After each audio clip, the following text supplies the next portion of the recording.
Well, after a month off, we are so back here at nighttime at noon from City National Arena. I'm Ashali Vise, and man, did our PR guru and nighttime at noon schedule maker Garrett Calloway do us a favor, because today Brian McCormack is joining us. How's it going, friend? It's going great. I miss working with you. We haven't gotten to do this in a while, it feels like. And it's funny just hearing how you just said it, a month off. It's a month off from K-Tan. We've been working in the meantime. Otherwise, don't you worry. We would look a lot tanner and a lot more rested. But this is going to be a lot of fun. It's so great to be back from the Olympic break. Yep. Hockey back underway. Rough weekend for the VGK. We'll talk about it a little bit. But, welcome to the home stretch. We're going to be playing hockey on average every other day the rest of the way. Yeah, crazy. So from coming out of the break, 25 games in 50 days. So like you said, that's averaging a game every other day. They've got travel in between, all kinds of fun stuff. Brian is, of course, juggling the heavy lifting on all of your Henderson Silver Knights broadcasts and content as well. So busy man over here. Also playing every other day the rest of the way. The entire hockey world is getting very little sleep until April. See, this is what I mean. We're so lucky that we have Brian McCormack in here with us today. This man's busiest man in hockey, I would say. So some things we have in store. We are going to talk about the Olympics because we have not on this show. We have a couple of fun things up our sleeve, so it won't only be the things that you've already heard. Trade deadline week. Yeah. A lot could be going down in these next 4 days. So we're going to talk about what that means for different teams throughout the league, how the trade deadline might look a little bit different this year with some of the new rules implemented. For example, the cap situation come playoff time could change the way that some teams approach this week. But you mentioned, not the ideal weekend for the Golden Knights. And I know fans don't want us to just gloss over that. So what is your initial reaction, I guess, to the 3 games coming out of the Olympic break? Yeah, I think like everyone else would recognize, it's been rough starts, and in Washington they were able to get what's been customary for this team, a strong third period of push, but a little bit too little too late, and getting off to better starts is something that's been emphasized by Bruce Cassidy. I think yesterday was frustrating. It was a flat afternoon against a Pittsburgh team on the second half of a back-to-back, traveling from Madison Square Garden the day before, so you would expect maybe to have a little bit more of a jump on Pittsburgh, and it didn't happen. But, I think part of this, too, is some of the biggest contributors for this VGK team had big roles to play in the Olympics, and we'll talk about the Olympics. And, again, it's back to playoff push, it's back to your day job, and everyone takes it that way. But how often do we talk in the middle of January, an overtime game, a back and forth, just a real high-level, high-octane game against Colorado or Dallas, and then the next night out going against a team outside the playoff picture, let's say Chicago, being a little flat and being like, a bit of an emotional letdown. I don't know that it's human, if it were the case, for some of those players to come back from the Olympic high and just how much it obviously meant to everyone involved in that gold medal game especially, that when you come back to reality, might take a game or two to find yourself again. So it didn't look exactly sharp the last 2 games, but it wasn't the quintessential VGK production from the go-to guys either. On the flip side, a game in LA and a Kings team that just made a coaching change, so they're struggling a little bit. But you took a handful of Silver Knights players, threw them in the lineup, and some hunger and some vigor, and found 2 points. So that, I think, will balance itself out. But certainly for the Golden Knights on this road trip, couple days past the break, okay, time to shake it off, time to get right, and to try to do so against a Buffalo team that is absolutely rolling. Yeah, so Vegas now a 1-point lead in the Pacific Division. They have 70 points. Anaheim is sitting at 69 points, and Anaheim also has a game in hand. And then Seattle Kraken occupy the second wild card spot, and they have 65 points. So the positive, it's been this way, and they still lead the Pacific Division. So it's all opportunity from this point forward. They have the opportunity to pad that lead. What they do have to be careful about, though, is that they are only 5 points out of a spot, right? So, or I guess I should say 6 points out of a spot. So that's kind of the mental balancing that they're doing right now. But again, you're leading the Pacific Division. So if you're one of the leaders in the room, if you're Bruce Cassidy, the only message really has to be, right, flip the switch and get rolling. There's an interesting element to this that, honestly, it's not that we've never seen it before, I guess, but we haven't seen it in a long time. How much hockey there is. So this every other day pace that we're going to have to the finish line, we don't know the answer to this. Who's going to handle it best? It's not just who's... And often that answer is veterans Yeah. or guys who have won the Cup before, both of which make Yeah, up a lot of the Golden Knights locker room. because that schedule from late April to mid-June is an every other day kind of schedule Yeah. more often than not. So that is a factor. But which teams are going to be able to find rest when they need it? And I've always found this too. Again, you don't want to play 5 games in 7 days. Not that that's the pace, but like that's not advantageous to anybody.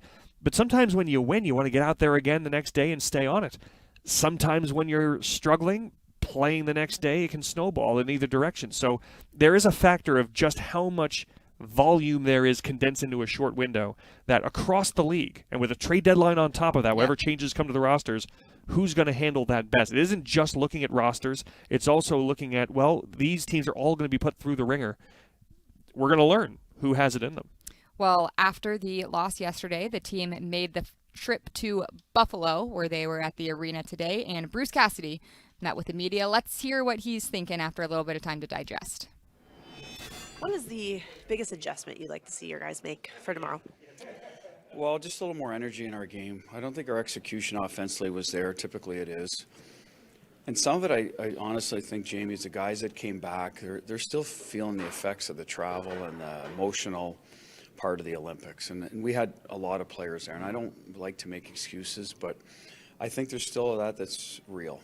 And until they get sort of back up to speed, they're a big part of our team, including Hurdle in that mix, who was there, lost a tough game to Canada.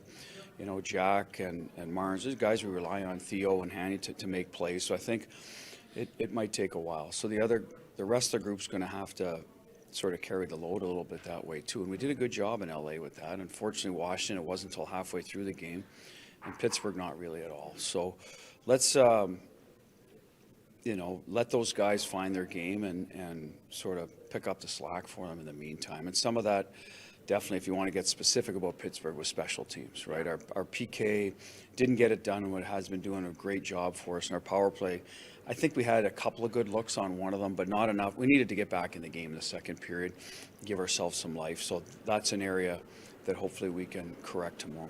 Does a game like that we saw yesterday, does that get the guys' attention a bit more than maybe a 1-goal loss? It's a good question. We didn't go, it was an optional today because of the travel, and we're back to back.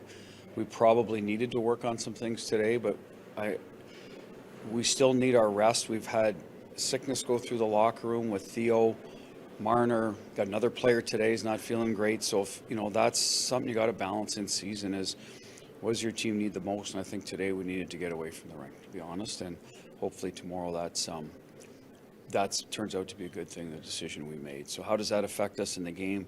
I don't think our guys 3-2, 5-0, I don't think they get too worried about it. If they know they got embarrassed, yes.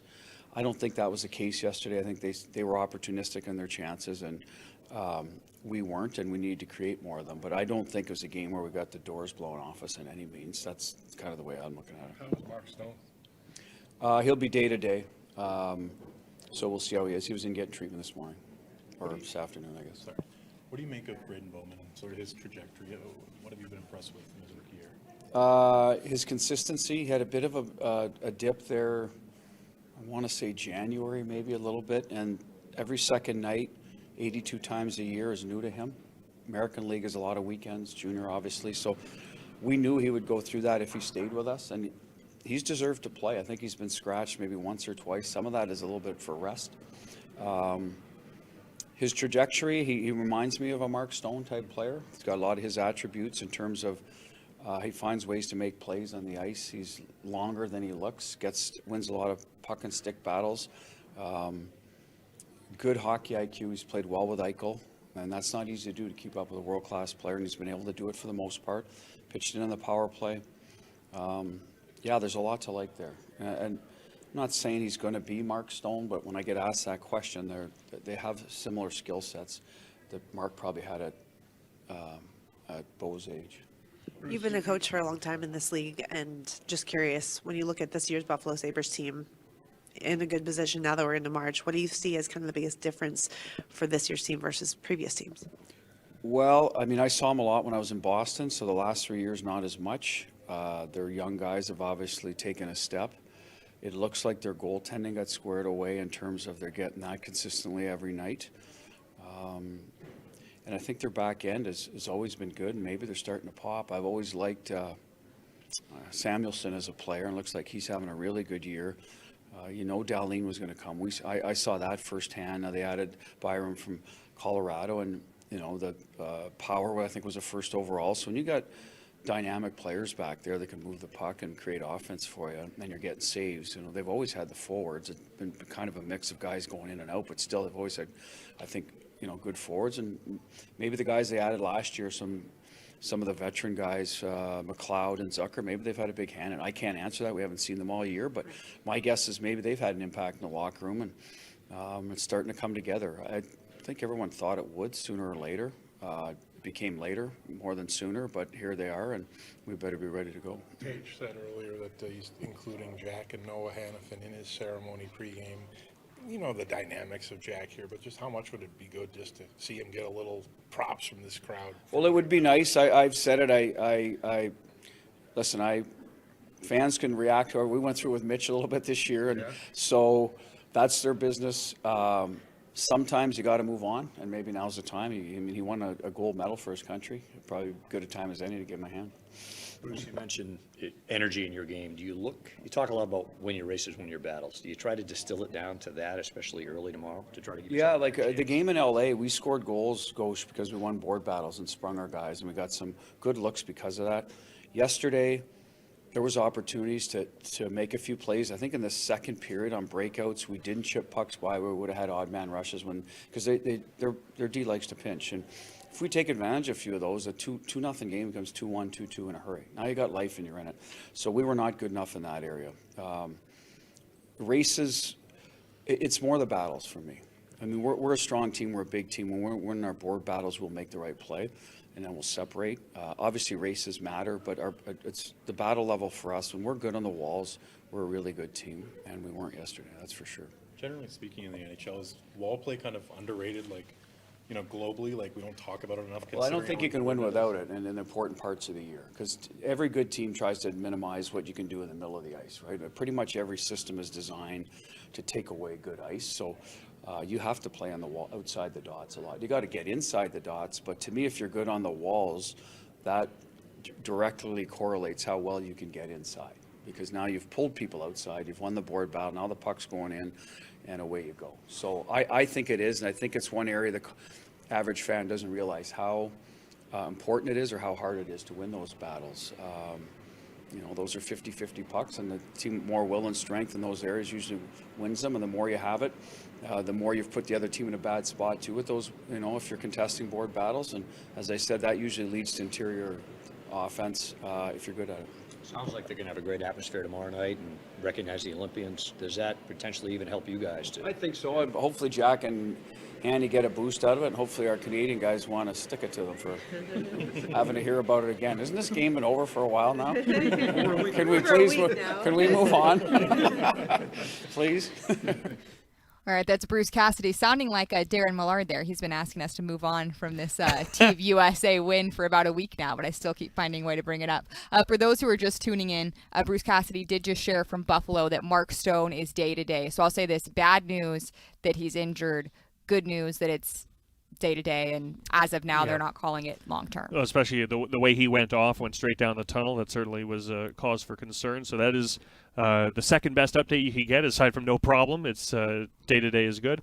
I mentioned a couple other guys have been battling a little bit under the weather, so something to keep an eye on as well. But that is the second best Mark Stone news you could have gotten this morning. Yeah, not one to make excuses. I know that no excuses in hockey, but he does share the news that there have been some guys under the weather, which, might explain some things and kind of proof that there's often more than meets the eye. That, and he also alluded a little bit about, again, a little bit of maybe an Olympic hangover, and now it's, as much as you rely on your go-to guys, and they're go-to guys for a reason, you're dressing 18 skaters every night, and there's slack for other players to pick up. So in Bruce Cassidy's expectations, Jack Eichel, Mitch Marner, those guys, if they're not playing at their 100% level just yet, it's coming any day, and if they expect to come tomorrow. In the meantime, dig down, get gritty. Pittsburgh won last night handily, and they didn't have Sidney Crosby, so there's other ways to win and find ways to do that. We're going to have some fun on the flip side of this break. We hope that you have fun with us. We're going to have fun either way. It's Brian McCormack in the house. But first, on Friday, March 6th at T-Mobile Arena, the Vegas Golden Knights will honor the local workers that keep our city strong when the team faces the Minnesota Wild at 7 p.m. Special ticket packages start at $85 each and include a limited edition VGK dry fit, long sleeve neon construction shirt, only available through this offer. Visit VegasGoldenKnights.com for more information and to purchase your ticket package today, and we will be right back here on Nighttime at Noon.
Well, thanks so much for spending your Monday afternoon with us for the first time in a month as we welcome you back to Nighttime at Noon. Ashali Vise and Brian McCormack with you. If you are just tuning in, Bruce Cassidy met with the media in Buffalo. Let us know that Mark Stone is out day to day. There's a few guys under the weather in the room, so it was just an optional skate there in Buffalo.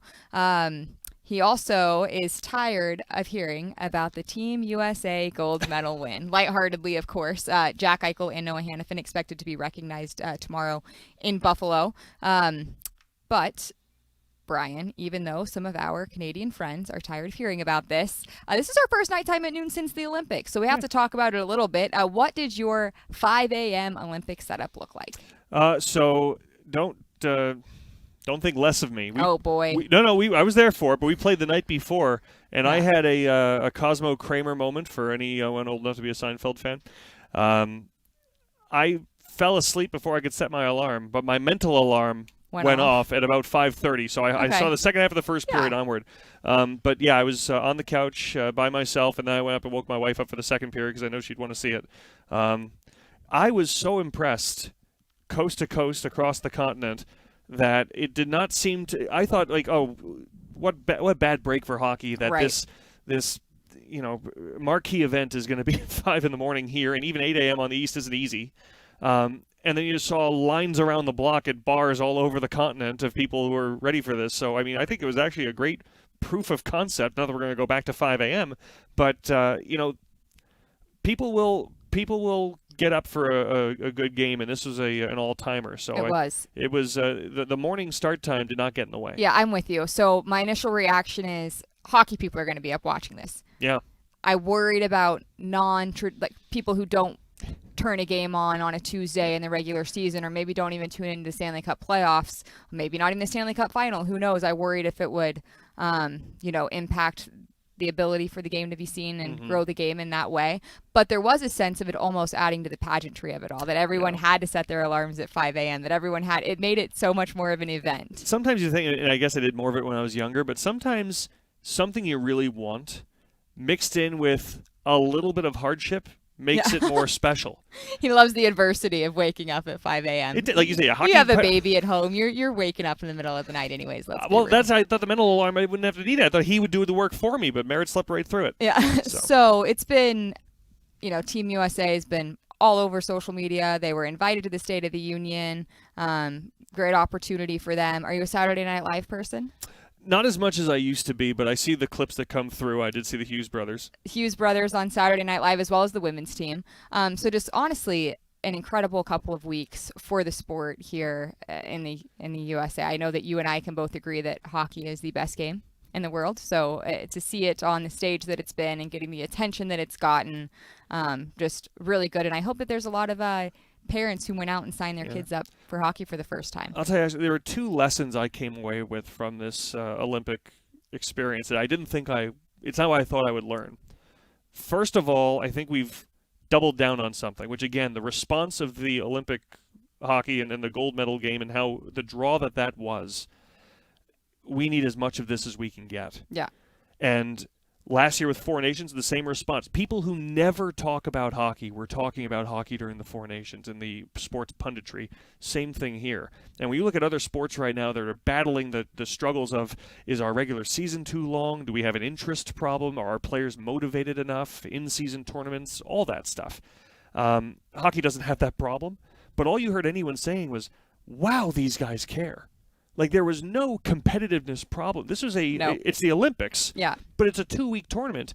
And guys it was a cup final in February. It was, yeah. And, I mean, I think back to the World Cup of Hockey that they're talking about, terrific. Heck, give us a U.S.-Canada Summit Series. Because the U.S. and Canada are as close as they've ever been. And when they go head-to-head, the world tunes in. So, one, give me more of that in any form you can. Secondly, Ashley, I wonder if you experienced this. That U.S. team was so much closer than I thought they were. I thought this was going to be like past Olympics with NHLers. They're all in the NHL. They know each other, and it's a fun experience. Yeah. You would have thought these guys were playing together for a year. Yeah. And the Johnny Gaudreau touch was nice, but when they brought the jersey around, lovely touch, a great homage. But when they brought the Gaudreau kids out of the stands, I mean, that just melted everybody. But that's when you realized how tight-knit these guys were. And that I did not anticipate. And what I kind of came away from the Olympics was what a commercial this was for USA Hockey. Because these guys are so close because, frankly, since they were 14, through the NTDP program for the players who were in it or whatever it was, like, this has been a mission, just like the Herb Brooks team, their mission was to beat the Soviets. The American kids for a decade have been on a mission to join Canada on a nose-to-nose level. And this felt like a culmination of that. Now, again, that's a game Canada absolutely could have won. But just like the Four Nations last year, you realize, like, no. This is a one-on-one, nose-to-nose, elite against elite, head-to-head. And USA Hockey has built that over time. Yeah. And when you heard Jack Hughes talking about proud to be an American and the patriotism, absolutely. But he said this USA Hockey brotherhood is so strong. That was different. That was the American-born hockey player and the development structure that produces them has been on a mission for elite standing in the world. Pretty much, I think you'd say they've been making the progress since the John Carlson World Juniors goal in 2010. But this just felt like a culmination of having finally reached the peak, not just winning gold, but a genuine, legitimate gold is expected now going forward. Yeah. World Juniors gold has happened. World Championship gold has happened. Olympic gold now isn't a wouldn't it be neat if. Going forward, it's something they can expect. Yeah, incredible. So Shane Knighty is one of our Manitoba boys, obviously very Canadian, and loves to poke fun at the fact. He says, you guys, that's the only reason there's a movie about it, right? It's the reason Miracle is there. Like, we win all the time, or we couldn't make movies every time we win. But it does pose the question, could there or should there be a movie about this 2026 gold medal team? You know what? Maybe, and it's, again, like this was not Miracle. We all understand that. It might be worthy of a movie just because the group is so fun. Yeah. And because, again, as much fun as the U.S. is, the Canadian team was phenomenal. The star power was great. The game was outstanding. So the casting you could do on both sides would be really strong. It would be worth giving a look to. Yes, exactly, it would. And I cannot take credit for this idea. For anyone who was watching the pregame show on Friday, Jamie Hirsch was in the Golden Knights locker room and asked Jack Eichel if there was a movie, who would you want to play you in that movie? So I thought we could go down that rabbit hole a little bit. Okay. So Jack Eichel told Jamie that he wanted to say John C. Reilly, but that Brady Tkachuk, I guess, had been asked that and had already taken him. And so he really struggled with it and said, jokingly, I guess, Brad Pitt. Maybe he wasn't joking. I don't know. He laughed, so I think he was joking when he said Brad Pitt. But I'm curious, who would you cast as Jack Eichel and Noah Hannafin? And feel free to throw Canadians in if you want. Yeah, a little bit of I'm still working through the process. By the way, again, we've been off for a month. You can follow this program across all VGK social channels. If there was ever a time for audience participation, that's a great call. Because we've got 30 minutes, so we could circle back to this at the end. Yep. You know, just thinking about a couple off the top of the head, I'm still digging on a couple. I think Tom Holland could play a good Mitch Marner.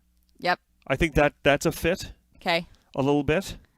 Noah Hannafin, with proper makeup. And granted, he's 20 years older now. This may not work at all anymore. Yeah. But I don't know the actor's name. But the actor that played Jim Craig in Miracle has the right hair. That might be a fit. Okay.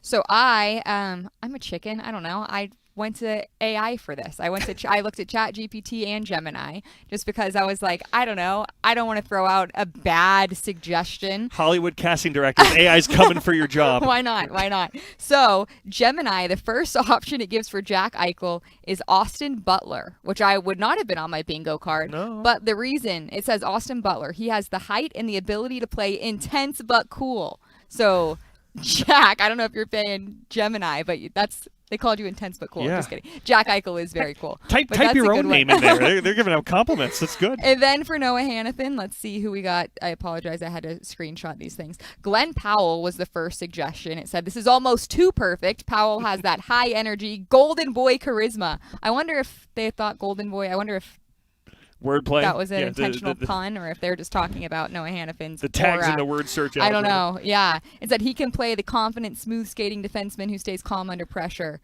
He's also got the draw line that screams NHL captain material. And then I had a couple other suggestions, but it said Patrick Schwarzenegger, and it says he looks remarkably like a young defenseman from Massachusetts. And if you look at Patrick Schwarzenegger, that's a pretty good casting.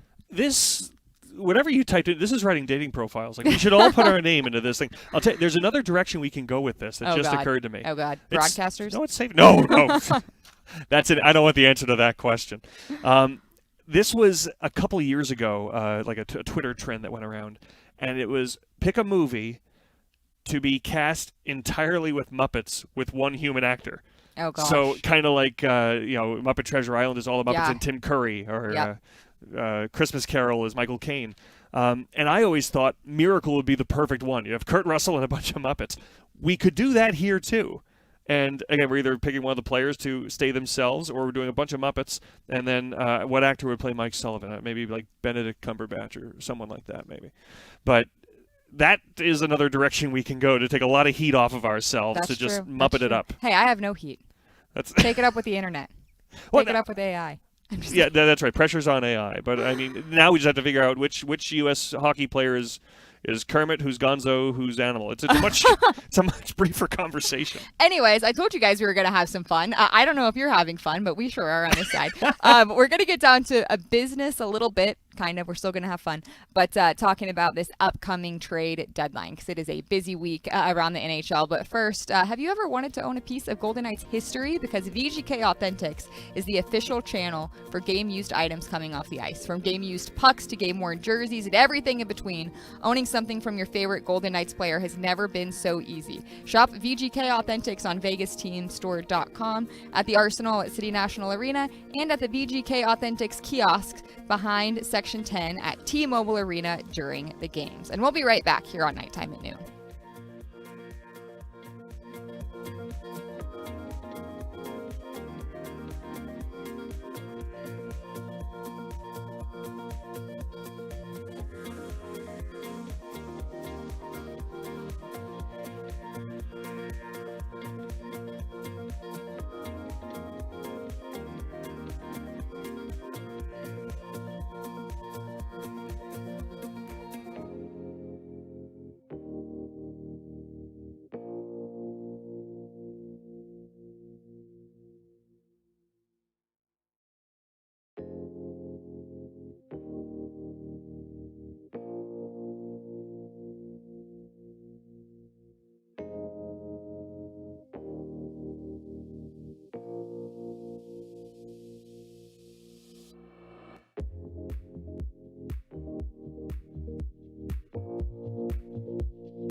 Well, Brian, you got to get your wife out to the game on Sunday because March is Women's History Month, and the Vegas Golden Knights are celebrating with the Ladies' Night Out special ticket offer on March 8th as they take on the Edmonton Oilers at 6:30 p.m.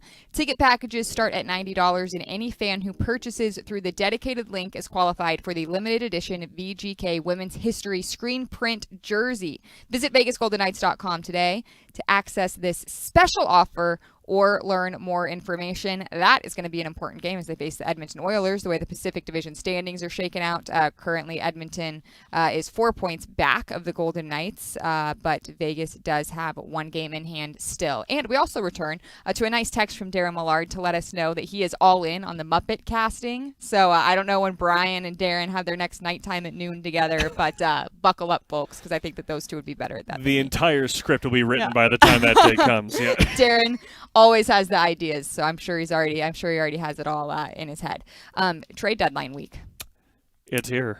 And yeah, it's here. You know, it's Christmas for Gary Lawless. You talked about at the start of the show how this trade deadline feels a little different. Some of different rules applied and things of that nature. I mean, in general, though, we already had this feels like trade deadline 1 and trade deadline 2. There were teams that rushed to get some business done. Not everybody, but the Panarin trade, Rasmus Anderson being dealt, that business was conducted before the Olympic break.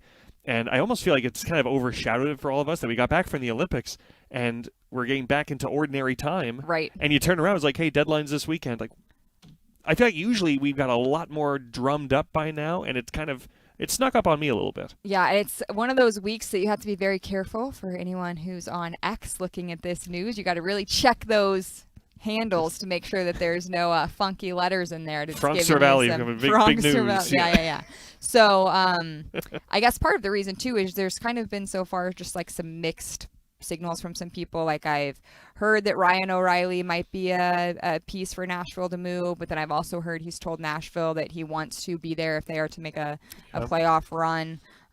Steven Stamkos has made it clear he doesn't want to go anywhere. Right, exactly.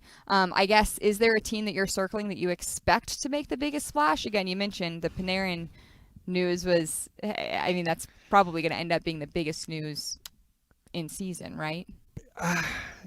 Probably, but you never know. And I know Elliot Friedman was talking about this a little bit over the weekend, too. This is around the time where a couple of names pop up that you're not really expecting. You know, there's so many three-point games that even teams that might be out of it don't necessarily believe that they're out of it or don't want to admit that they're out of it.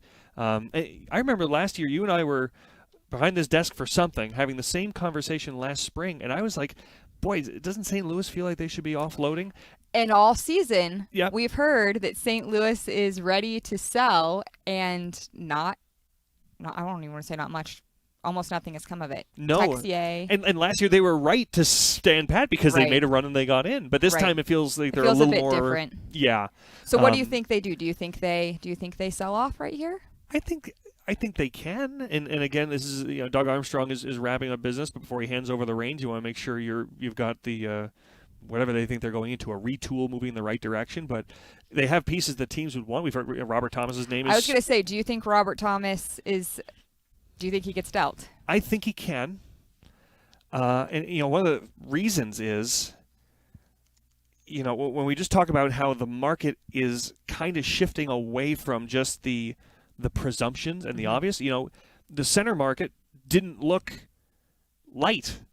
And now if there isn't going to be Nashville contributions, well, now you have Trocheck is the big name that's been going around. But now, frankly, for whoever is the bridesmaid at the Trocheck table, and don't get me wrong, if Thomas is on the table, that might be the new bride. But there's teams out there desperate to bring in talent down the middle and to move some assets. So if the market changes that it's a lighter situation, you've got a guy that it's coveted, let the phone ring. I think there's more conversations to be had there than, and again, this isn't my deduction. I'm saying this because Elliot Friedman said it, but it makes sense. At the very least, they should be listening. So that's a team that I think could be active selling. Of course, the Rangers are going to be active selling.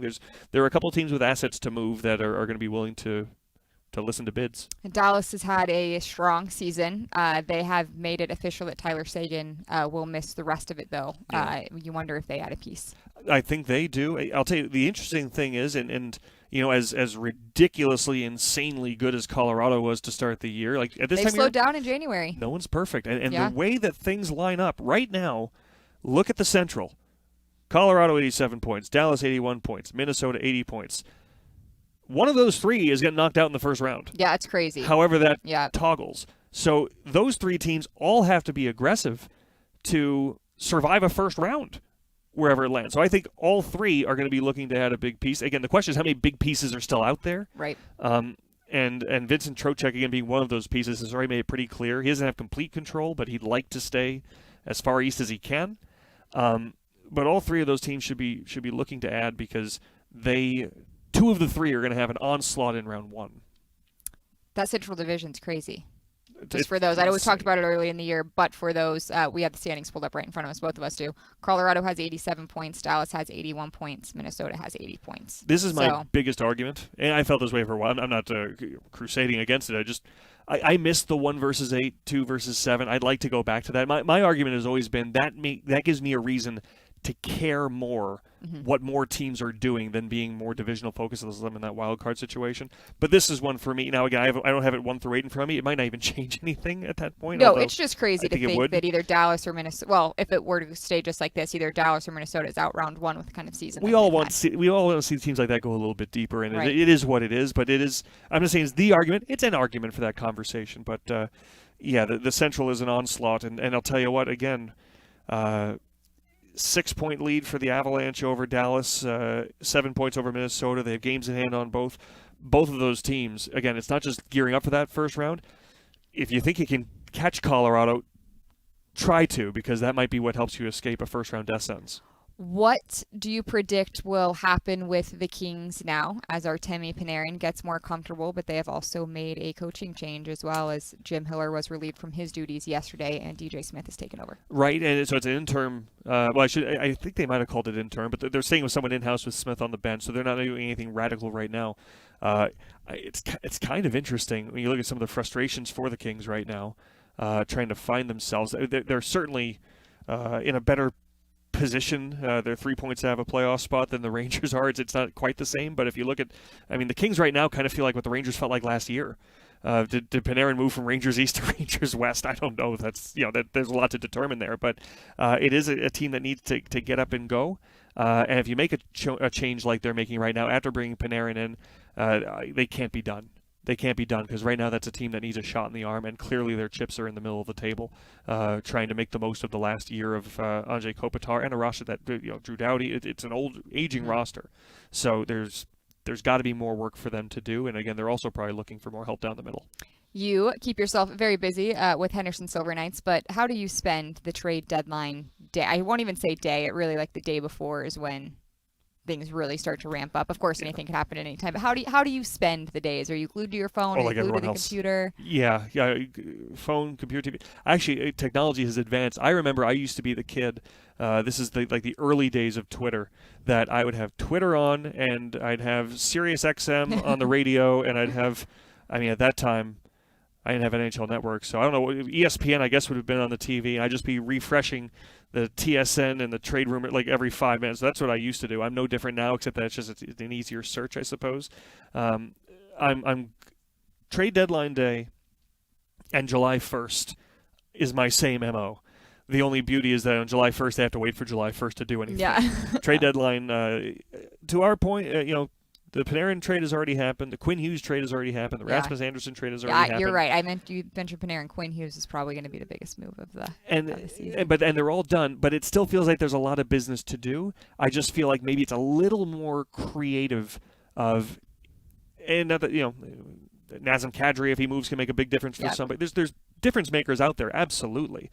But we might look back on this deadline day as being like, thank God they got that penalty killer. Yeah. It might be some of those secondary guys who make a difference on a cup run that are added this weekend. Well, I tell you what, when the team gets back from this road trip, we will just be keeping an eye on Gary Lawless at his desk, because that's you watch how much Lawman's on the phone, on his laptop, typing away, and that tells you what might be brewing around the league, or at least gives you a heads up that something might be brewing around the league. Who's on K10 next Monday? They should just have a PowerPoint over our shoulder here to go over everything that went down. All right, we are going to take our final break. When we get back, we're going to take a look at what's ahead. We mentioned the gauntlet of the schedule ahead for the Golden Knights, but this week in particular, some tough, exciting matchups on the way. So stick with us. We'll be right back on Nighttime at Noon.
Well, don't you wish you could keep up with VGK right at the touch of your screen? Well, now you can with the official mobile app of the Vegas Golden Knights. You can scan, buy, and transfer tickets, play new exclusive games, access live stats, receive game updates, and so much more. The official mobile app of the Vegas Golden Knights is available now on your smartphone through the App Store and Google Play. We've talked a lot about the Golden Knights so far. We're going to talk about them even a little bit more. But since Brian is here with us, give us kind of the State of the Union update on the Silver Knights.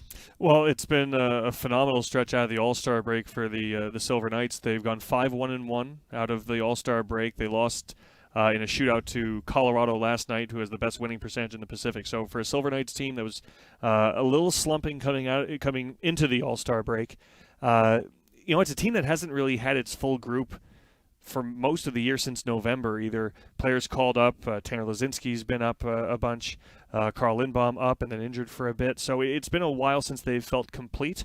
They have of late. And with that, Carl Lindbaum has won 5 in a row. Tanner Lazinski has points in 17 of 20. Lucas Cormier was injured for a month, and he's come back with points in, I believe it's 13 of 14 games now, and he's a point-per-game defenseman. He's been absolutely outstanding. So for the Silver Knights, their best players have been their best players. Trevor Connolly has 11 points in the last 6 games. He's had a nice little explosion. He was injured during World Juniors. Took a little time getting back, and since he's been outstanding. And Ben Hemmerling is rolling right now. He's got 7 goals in the last 10 games. So all the Silver Knights' go-to guys have been their go-to guys. Raphael Lavoie, they also missed for 2 months. So it's been a Silver Knights team that had a hard time this year stringing wins together, but they never fell off the map. They picked up overtime points. They hung in there. And now that they've gotten everybody back, they look really, really strong this week against good teams in Colorado, San Jose, Coachella. And again, their schedule the rest of the way is playing pretty, on average every other day. So it's going to be a grind. But right now, the Silver Knights are 1 point out of the final playoff spot behind Tucson. They play Tucson 6 times over the final 22 games of the season. And they have games in hand. So Silver Knights are in a position to maintain control of their destiny. It again becomes who can handle this frantic pace to the finish and who can stay healthy. If the Silver Knights can do that, they have the horses, I think, to get the job done and get into the playoffs. Horses. But Those puns. I don't use that nearly enough. Did you use nearly enough? I was gonna say, did AI give you that one too? No, I'm outsmarting AI. I've been workshopping horsepower. I want to do something with that over time. But do as much as you want. No computer is gonna outdo this guy's creativity. The John Henry You of mentioned the technology. hot streak that Carl Lindbaum is on. Yeah. Did you notice any differences in his aura, in his game on the ice after he was able to get a couple of NHL games under his belt this year? So I just talked with Carl last week, actually. We've got a Silver Knights podcast you can find on the Silver Knights YouTube channel, and we sat about 20 minutes with Carl, horsing around, but we talked about that. He said absolutely you get better from NHL experience. One of the things he talked about with NHL shooters, they never hit you in the chest. They're always picking a corner, which means if someone gets a clean look from the hash marks, you're either making a ridiculous save or you're down 1-0. Mm-hmm. So that experience of kind of learning, corners that aren't getting picked in AHL practice are getting picked in NHL practice. You're like, oh, I guess I'm leaving that open. So that absolutely, he says, facing NHL shooters in and outside of game action made him better. In terms of aura, he is the most calm, level-headed, easygoing guy. There's no arrogance. There is swagger, and there's a difference between the two. But when you just hear him talk about the technical part of the game, and I say this about Carl all the time, and I'm not the person with the credentials to say it, but sometimes you'll see goaltenders making big stack-the-pad saves, windmill saves. You don't see Lindbaum saves all the time, all over the top 10. And it's not because he isn't one. Because he's not out of position. He doesn't have to. He's there, he's square, and he said the important thing is always having a little something left. If you overextend yourself on the first pass, you have no chance on the second pass. So he's within himself. He's so technically sound, and he had an unbelievable rookie season. You could say his sophomore season is better. He's got just about 930 save percentage. And his availability to the HSK, provided that they're able to have him available day in, day out the rest of the way, that's going to be a weapon that no one else in that playoff race has. I'm sure at some point in the future you will see Alex Weiermeyer, member of the organization, who was drafted this summer and signed his entry-level contract over the weekend. So a huge congratulations to Alex. And you, have talked to Alex and B, found out some incredible stuff about him that pertains to not hockey at all. And most interesting man in the world, next to Ryan McCormack, it sounds like. We talked in rookie camp, and his family lives here. They're living in Henderson. They moved from L.A., so this is home for him, which is Darren neat. Millard pointed out, his parents did not move here because he was selected by the Golden Knights. They already Coincidental. lived here. Yeah, which is just good plan. Everyone move here. It'll work out. But this, doing my homework, and this is from before he went to the Portland Winterhawks. He was playing in Denver, University of Denver, and so I'm relying on them that they're not lying. But I verified some of this. Apparently, Alex Weiermeyer, there's nothing he's not good at, which must be very frustrating for his friends. This is what it says he frequents in. Alex plays the piano. He's also has played, I moved on from them, the violin, the ukulele, and the cello. Enjoys hiking, skiing, and fishing. He speaks German and a little French and English as well. I verified that. He studied at the Innocento Academy of Martial Arts for 8 years. Plays soccer, basketball, football, lacrosse, tennis, fencing, and track and field. He's volunteered for the Salvation Army. He graduated high school and for a year and a half at a 4.0 grade point average. I thought say he graduated a year and a half early. That didn't sound right. But so basically, yes, he is an honor roll cello-playing martial artist who fences. Save some for the rest of us, kid. Come on now. And a sixth rounder in the NHL draft. Not a big deal, Is hockey the best thing he does? I don't know. Well, big congratulations to Alex. Very excited to see what he does as he grows up within this organization. I guess kind of you see what these young players do when given the chance. We've had a chance to see what you probably saw a lot last season in Braden Bowman. What's impressed you most about how he's carried that over and played at the NHL level as he continues to be a bright spot even out of this break? Yeah, well, and Bruce talked about it a little bit in his availability this morning is I think what's interesting is no one thought that Braden, well, I shouldn't say nobody. I wasn't expecting Braden Bowman to go up and have the offensive explosion he had in the first couple of weeks. But what goes up must come down. So unless he was going to have a 50-goal season, there was going to be a point where it was going to be a little bit of a lull or a dry spell. Okay, how does a young player adjust to that, adjust to the pace of playing 3-4 games a week, and find other ways to contribute? And Bruce said it, he deserves to play. And I think he's done a terrific job of contributing in the NHL while at the same time learning how to play in the NHL. And again, he's a player that every night in the lap, it's a given. And when he went up, it was a team that wasn't healthy. As they got healthier, it wasn't a question of if he was going to come out. So that has allowed him to mature within the league. But this is a guy that all along was, again, I think he needed to be told how good he was. He was having fun playing the game, and he has a humility. But he had the absolute perfect personality to go up and have success and not get overwhelmed by that success. Mm-hmm. And also know what he is and know what his strengths are during times that it didn't come as easily, to maintain effectiveness and be a trustworthy NHL player. He has a challenge coming up this week, as does the rest of the team. So they'll have back-to-back games, Buffalo and Detroit, Tuesday and Wednesday. Then they travel all the way back home just to face the Minnesota Wild on Friday, which is one day in between. They'll face the Oilers on Sunday and then make a trip to Dallas. So very important games all week long. No nights off there. And then hashtag no days off. There's travel on top of all that. But again, Buffalo, talk about teams that, okay, who didn't want the Olympic break? Who didn't want a departure was Buffalo. They've come back, picked up right where they left off. Detroit has been a little up and down of late, but still a team that is solidifying themselves as ready for a return to playoff action. And then we know what they have facing them in the teams out west. So it's time to get right. It's also Nevada Reading Week, so keep an eye on the Golden Knights organization out in the community all week, and make sure you read Merritt some extra books this week. It's very important. We've been reading Llama Mama Red Pajama. It's a good thing you're a play-by-play It's voice. a hit. I don't think I could say that one time, let alone 3 times fast. Well, he definitely he doesn't take me seriously when I say it, I'll tell you that. One day. Well, this was Nighttime at Noon. Brian, thank you so much for being here and joining me. So much fun. Lots of hockey to come. So much fun. First Nighttime at Noon in a month, and we hope you enjoyed it. We'll be back next week right here on your digital channels and Fox Sports Las Vegas.